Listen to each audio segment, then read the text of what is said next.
Question number 5। 4 question हमने कर लिए थे। फिफ्थ में कह रहे हैं find an equation of circle of radius a. यहाँ पे बेटा क्या दे दिया है उसने, रेडियस दे दी है। मतलब बाकी आपने क्या चीज फाइंड करनी है बेटा, सेंटर फाइंड करना है। सेंटर फाइंड हो जाएगा, रेडियस आपको पता है तो आपके पास क्या आ जाएगी, इक्वेशन ऑफ सर्कल।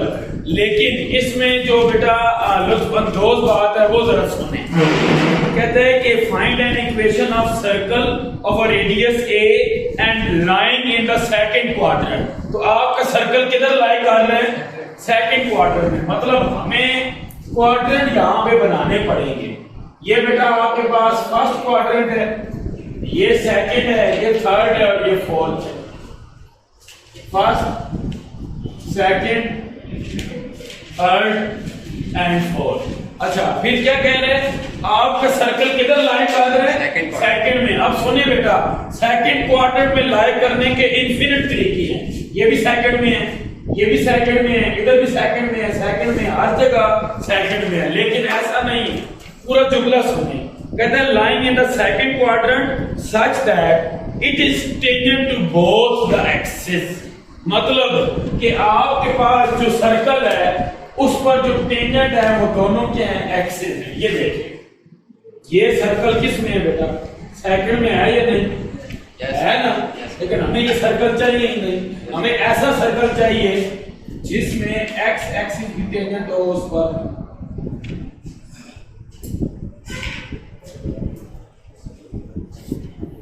और वाई एक्सिस। क्लियर? अब नजर आ रहा है आपको, वाई एक्सिस भी टेंजेंट है सर्कल पे। बात समझे, एक्स एक्सिस भी टेंजेंट है। अब सुने, रेडियस कितना है सर्कल का, ए, खुद कहा हुआ है। ए कोई भी नंबर है, रेडियस कितना है, ए। रेडियस कितना है, ए। रेडियस कितना है, ए। मैं हर जगह से बता रहा हूं ताकि ये सारे के सारे आपको रेडियस लगे। ये तमाम के तमाम बेटा क्या है, रेडियाई है। तो रेडियस कितना है उसका, ए है। अब अगली बात कि ये वाली चीज सेंटर क्या होगी, इसका समझ आ रही है, सेंटर क्या होगी। अब जो कैलकुलेशन मैं करने लगा हूं बताइएगा ठीक है या नहीं। क्या ये रेडियस है? Yes sir. क्या वाई एक्सिस को लाइन टच हो गई है? बिल्कुल हो गई है। ये भी रेडियस है। क्या एक्स एक्सिस को लाइन टच हो गई है? अब सुनिएगा, अगर ये ए है, ये भी ए होगा। Yes sir. अगर ये ए है, ये भी ए होगा। अब एक और बात, इधर कोई भी पॉइंट है उसका पहले क्या देखा जाता है, एक्स देखा जाता है या नहीं। इधर कोई पॉइंट है उसका फिर क्या देखा जाता है, वाई। पॉइंट बन जाता है या नहीं। अब सुने, क्या सेंटर सेकंड क्वाड्रेंट में है या नहीं? बिल्कुल है। अब बताना है कोऑर्डिनेट्स क्या है इसके। ये देखिए बेटा, एक्स कितना है, ए। अब है जो नेगेटिव एक्सिस पर तो क्या हो जाएगा, -a। ये बेटा इसके सेंटर के कोऑर्डिनेट्स क्या होंगे, वाई। वाई कितना है, a, पॉजिटिव ए। तो अब जो सेंटर बना है ना बेटा वो क्या है, -a, a। अब जो रेडियस बना है ना वो क्या है, a है। समझ आई? तो रेडियस पता चल गया या नहीं, सेंटर पता चल गया या नहीं। तो सेंटर सारी डेफिनेशन कोऑर्डिनेट ज्योमेट्री से आई है कि कोई भी पॉइंट क्वाड्रेंट में जब लाई करता है तो उसका एक्स सेकंड क्वाड्रेंट में नेगेटिव होता है और वाई क्या होता है, पॉजिटिव। तो अब पता चला सेंटर के कोऑर्डिनेट्स मैंने कैसे लिखे हैं, समझ आई है। ये बेटा क्या होगा, ए, ये भी ए। लेकिन अब ये नेगेटिव एक्स एक्सिस पर है तो एक्स कोऑर्डिनेट क्या हो जाएगा, -a। और पॉजिटिव वाई एक्सिस पर है क्या हो जाएगा, +a। लेकिन इसी क्वेश्चन की स्टेटमेंट बदल जाती है। आपका सर्कल थर्ड में चला जाता है, आपका सेंटर बेटा चेंज हो जाएगा। आपका सर्कल फोर्थ में चला जाता है, आपका सेंटर चेंज हो जाएगा। सही है। आपका सर्कल फर्स्ट में चला जाता है, आपका सेंटर तब्दील हो जाएगा। मतलब रेडियस रिमेन सेम। रेडियस ए होगा, सेंटर उसके मुताबिक चेंज हो जाएगा। लेकिन अगर कंडीशन हटा दूं कि ये दोनों एक्सिस टेंजेंट नहीं है, फिर ऐसा नहीं होगा। यानी कि ये है, फिर आप कुछ भी नहीं कह सकते। फिर सिर्फ रेडियस पता होने से आप सेंटर नहीं बता सकते। समझ आई? यहाँ कोई पूछे कि क्या सेंटर डिपेंड करता है रेडियस पर तो बताइएगा, yes centre is a function of radius. Centre जो है फंक्शन है किसका? रेडियस का। क्यों है फंक्शन? सेंटर के कोऑर्डिनेट्स किस पे डिपेंड कर रहे हैं बेटा? रेडियस पे। तो सेंटर फंक्शन हो जाएगा किसका? रेडियस का। क्लियर? लेकिन कब हो जाएगा बेटा? जब आपके पास ये दो सर्कल टेंजेंट ड्रा हो रही होगी। कौन टेंजेंट होगा इसका? y एक्सिस और x एक्सिस। ठीक है, एक इसकी हॉरिजॉन्टल टेंजेंट और एक वर्टिकल है, लेकिन टेंजेंट तो टेंजेंट होती है। टेंजेंट की सिंपल डेफिनेशन क्या है? क्या line which touching the circle outside at one point is known as tangent. The approximation of second line is known as tangent. तो इसका मतलब ये हुआ कि सेंटर पता चल गया बेटा। बाकी आपने इंग्लिश वगैरह से खुद लिख दी है। रेडियस पता चल गया। अब बताएं इक्वेशन ऑफ सर्कल क्या होती है? x minus h raised to power 2 y minus k raised to power 2 is equal to r square। तो क्या आ जाएगा बेटा? x plus a का whole square y minus a का whole square is equal to a का square. Open कर सकते हैं x square plus a square plus 2ax y square plus a square minus 2ay is equal to a square. एक a square गया, x square plus 2ax y square minus 2ay plus a square is equal to 0। ये आपके पास answer आ गया। Clear? समझ आई बात? तो ये आपके पास जी इसका सॉल्यूशन है। सही है? ये क्वेश्चन के मुताबिक इसका ये सॉल्यूशन है। और सिनेरियो चेंज हो भी जाए तो आपको इंशाल्लाह कोई मसला नहीं होगा। सही है जी? अच्छा, अब जरा एक टॉपिक रिवाइज करते हैं बेटा। आपने एक टॉपिक पढ़ा था, distance of a point from a line. हाँ जी, पढ़ा था। यस। क्या था? ये पॉइंट है, ये लाइन है। लाइन के इक्वेशन क्या है बेटा? ax plus by plus c is equal to 0। ठीक है, नॉन वर्टिकल लाइन ली है। इसका ये डिस्टेंस है d, ये पॉइंट है। कोऑर्डिनेट्स क्या है? x1 y1। What is the formula of d? Distance of a point from a line. उस पॉइंट को उठा के इस लाइन में पुट करें। ax1 plus by1 plus c whole divided by square a raised to power 2 b raised to power 2। This is your distance of a point from a line. फिर मैंने एक और रिजल्ट प्रीवियस लेक्चर में पढ़ाया था कि एक लाइन y टेंजेंट लाइन है जो सर्कल को एक पॉइंट पे क्या कर रही होती है? टच। अगर आपको प्रूफ करना हो कि ये लाइन टेंजेंट है या नहीं, मैं लिख रहा हूं note, to show that L1 is tangent, L1 जो है वो टेंजेंट है, तो क्या साबित करना होगा बेटा? सिंपल, आप ये शो कर दें कि डिस्टेंस ऑफ L1, सुनिएगा, distance of L1 from a centre, from a centre radius should be equal to radius. ये बात है बेटा, ये एज अ थ्योरम हम यूज कर रहे हैं। अब जो क्वेश्चन आने वाला है उसमें पता है हमने क्या साबित करना है? आपको दो लाइनें दे देगा, कहेगा कि शो करें कि ये लाइंस क्या है? टेंजेंट है। दो ना दे, वो 6 लाइनें दे दे, 5 दे दे, 8 दे दे, 9 दे दे। आपने प्रोसेस एक ही करना है। क्या? हर लाइन का डिस्टेंस किधर से लेना है? सेंटर से। सेंटर से आंसर अगर रेडियस आ गया तो टेंजेंट होगी, ना आया तो टेंजेंट नहीं होगी। पहुंचे या नहीं पहुंचे? रेडियस अगर आंसर आ जाता है तो टेंजेंट होगी, ना आया तो टेंजेंट। जरूरी तो नहीं है तमाम लाइन का डिस्टेंस रेडियस ही आए, लाइन सारी होगी। लेकिन अब क्वेश्चन है, आपको कैसे पता चलेगा सेंटर क्या है? आपको कैसे पता चलेगा रेडियस क्या है? उसका बड़ा सिंपल सा आंसर है बेटा, अगर मैं इक्वेशन ऑफ सर्कल दे दूं, रेडियस पता चल सकता है, सेंटर पता चल सकता है, उसने दे दी है। अभी अगर आप पढ़े ना बेटा क्वेश्चन नंबर 6 को, नेक्स्ट पेज पे है, chapter 6 6.1, show that the line, पहली लाइन ये दी हुई है बेटा, मैं इसको L1 का नाम दे रहा हूं, 3x minus 2y is equal to 0। दूसरी लाइन बेटा दी हुई है L2, वो क्या दी हुई है? 2x plus 3y minus 13 is equal to 0।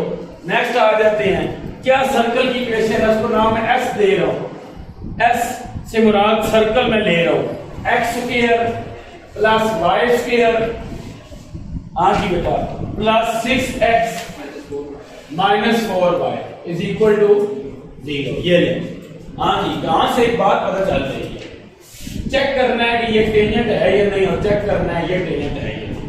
ठीक, हमें नहीं पता टेंजेंट है या नहीं, प्रूव करना है। सर्कल दिए हुए या नहीं, इस सर्कल से आप सेंटर डायरेक्ट लिख सकते हैं।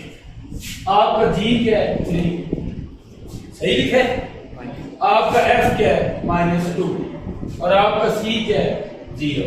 याद करें एक्स वाले के साथ क्या होता था 2g, 2g किसके इक्वल है 6 के। 2g अगर 6 के इक्वल हो, आपने बेटा इसको कंपेयर किया है ना इसके साथ, 2gx 2fy प्लस, तो 2g किसके इक्वल है 6 के, यहां से g क्या आ गया 3, 2f किसके इक्वल है -4 के, यहाँ f क्या आ गया -2, c बेटा है ही नहीं तो किसके इक्वल है 0 के। यहां से आपको सेंटर ऑफ सर्कल पता चल गया या नहीं, -3 +2, सही लिखे, क्योंकि -3 -f होता है ना। हाँ, ये प्रीवियस बेटा क्वेश्चन नंबर 1 है आपका। और रेडियस क्या होता है square root g² plus f square minus c। हाँ जी, g का स्क्वायर 3 स्क्वायर 9 + 4 13, उसके रूट 13 आ जाएगा, c 0 है तो r भी आ मींस दैट के रफली स्टाइल में अगर देखें, ये अगर बेटा आपका सर्कल है, ये उसका क्या है रेडियस, और ये सेंटर क्या है -3, 2। क्लियर होगी बात।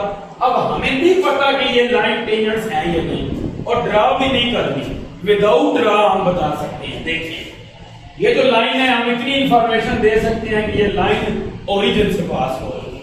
ये मैं एमसीक्यूज के लिए बता रहा हूं, ये लाइन कहां से पास हो रही है ओरिजिन से, कंफर्म है। क्यों, इसका कांस्टेंट नहीं है, कांस्टेंट टर्म है ही नहीं, c 0 है। ये लाइन कहां से पास हो रही है, ये ओरिजिन से नहीं पास हो रही। बहस ये नहीं है बेटा ये ओरिजिन से पास हो रही है या नहीं हो रही है, बहस ये है कि ये लाइन टेंजेंट है या नहीं, ये लाइन टेंजेंट है या नहीं। तो चले लेकर चलते हैं L1 को। फॉर L1 जो काम बेटा मैं L1 के लिए कर रहा हूं, सेम काम आपने किसके लिए करना है L2 के लिए। L2 के लिए मैं नहीं करूंगा, L1 के लिए आए। डिस्टेंस ऑफ L1, हाँ जी फार्मूला लगाने जा रहा हूं। Distance of L1 from centre, centre कौन है -3 2। देखते हैं जरा क्या आता है। L1 क्या है 3x - 2y, पॉइंट कौन है -3, -2 into y क्या है 2, c है ही नहीं 0, divided by distance of a point from a line लगाया है 3 का स्क्वायर -2 का स्क्वायर। जी बेटा -9 - 4 -13 -13 का mod plus 13 over square root 13। Rationalisation पर आपको क्या मिल जाएगा, व्हाट इज दिस रेडियस। तो प्रूव हो गया ना कि distance of L1 from a centre is a radius, then prove show that L1 is tangent to S1। Who is S, who is S is circle. तो इसका मतलब है ये टेंजेंट है किस पर, सर्कल पर। क्लियर जी, कोई मसला। अच्छा, इसी के साथ साथ बेटा एक और बात बता दो, आपने L2 के लिए सेम वर्किंग करनी है। क्या करना है, L2 को इधर पुट करना है, उसमें पॉइंट पुट करना है, नीचे उसी के कोएफिशिएंट स्क्वायर का ऐड करना है, आंसर स्क्वायर 13 आ गया तो क्या होगी टेंजेंट होगी, ना आया तो टेंजेंट नहीं होगी। क्लियर। तो ये हो गया जी क्वेश्चन नंबर 6। इसके बाद आ जाते हैं क्वेश्चन नंबर 7। मैट्रिक क्लास में आप थ्योरम पढ़ कर आए थे, when two circles touch internally and when two circles touch externally। ठीक, तो उस थ्योरम को जरा रिवाइज करते हैं। क्या थ्योरम ये कहता था, when two circles touch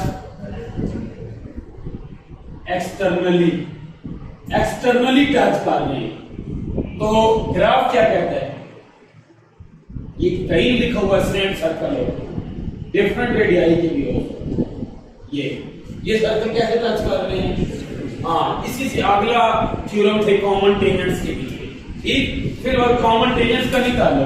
ये सर्कल S1 नाम दे रहा हूं, इस सर्कल का नाम S2 है बेटा। इन दोनों की इक्वेशन दी हुई होगी, कोई टेंशन नहीं है। अगर इक्वेशन दी जाती है तो सेंटर आ सकता है या नहीं? अगर इक्वेशन दे देते हैं सेंटर आ सकता है या नहीं? अगर इक्वेशन देते हैं बेटा तो रेडियाई भी आ सकता है। अगर इक्वेशन देते हैं दोनों के रेडियाई रेडियस आ सकती है। अच्छा, अब थ्योरम क्या कहता है बेटा? थ्योरम कहता है कि C1 का C2 से डिस्टेंस लें एक्सटर्नल में, वो इक्वल होता है दोनों के रेडियस को ऐड का। ठीक, थ्योरम ये कहता है the distance between the centre of circle, both circles के सेंटर्स का distance is equal to their sum of the radii, उनके रेडियस के सम के इक्वल होता है। यानी कि आपने क्वेश्चन में कुछ भी नहीं करना, सर्कल की इक्वेशन दी हुई है सेंटर रेडियस आ जाएगा, सर्कल की इक्वेशन दी हुई है सेंटर रेडियस आ जाएगा। ये नहीं प्रूव करना कि एक्सटर्नली है, ग्राफिकल नहीं करना, एनालिटिकल करना है। सर्कल कब एक्सटर्नली टच करते हैं? जब दो सेंटर का डिस्टेंस जो भी आए वो इक्वल होना चाहिए दोनों रेडियस के सम के। ठीक है, ये एज अ रिजल्ट बेटा आपने क्वेश्चन में यूज करना है। थ्योरम को मुकम्मल प्रूफ नहीं करना। अगला थ्योरम क्या है बेटा? व्हेन टू सर्कल्स,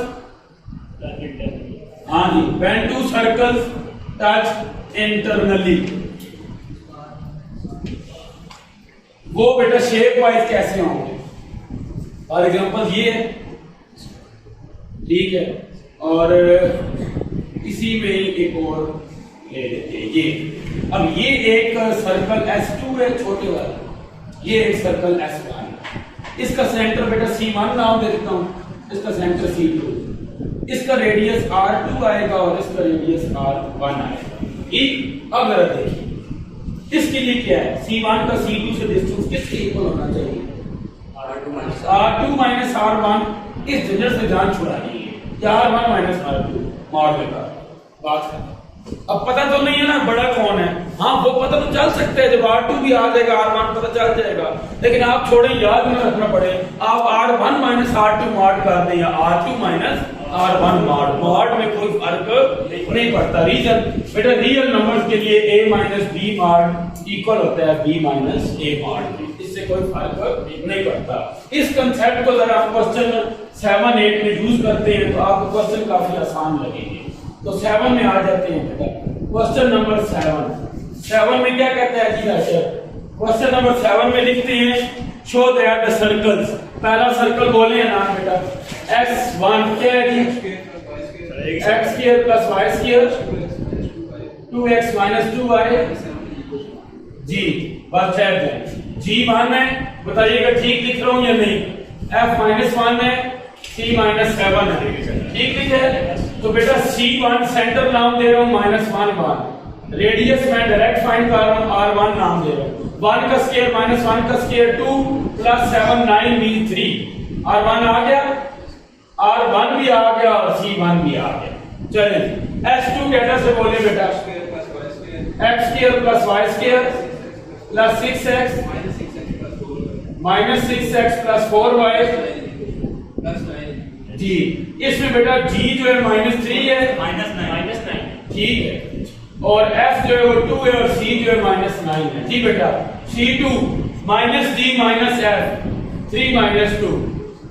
आगे चलें, R2 क्या होगा? g का स्क्वायर 9, f का स्क्वायर 4, -9 प्लस 9 हो जाएगा, 18 प्लस 4 22। तो मिस्टेक तो नहीं है? -9 है तो प्लस 9 हो जाएगा। ये इक्वेशन ठीक बोली है सर? यहाँ पे इन्होंने प्लस 9 है जी, प्लस 9 है बेटा, ये ठीक कहा है, सही है। R2 2 अब ठीक सही है। अच्छा, क्या साबित करना है बेटा? एक्सटर्नली लिखा हुआ है ना, हाँ, कहता है touch externally show that, means that कि आप C1 का डिस्टेंस फार्मूला लगाएं जरा C2 से, क्या आएगा? C1 का C2 पे 3 प्लस 1 -2 माइनस 1, बेटा ये क्या आ जाएगा? 4 का स्क्वायर 16 -3 का स्क्वायर 9 मींस 5 ठीक है।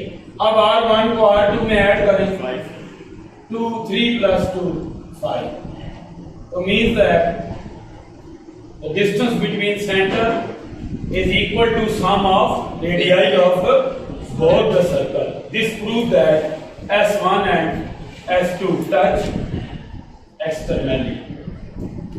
ठीक है बेटा, क्वेश्चन नंबर 8 आपने खुद करना है, इस थ्योरम को मद्देनजर रखते हुए, ठीक है, खुद करना है। मीन उसमें रेडियली को क्या कर देंगे, माइनस कर देंगे, ठीक है। क्वेश्चन नंबर 9 आपने क्वेश्चन नंबर 4 जो है उसका पार्ट नंबर जो डी है इसी पैटर्न पे सॉल्व करना है।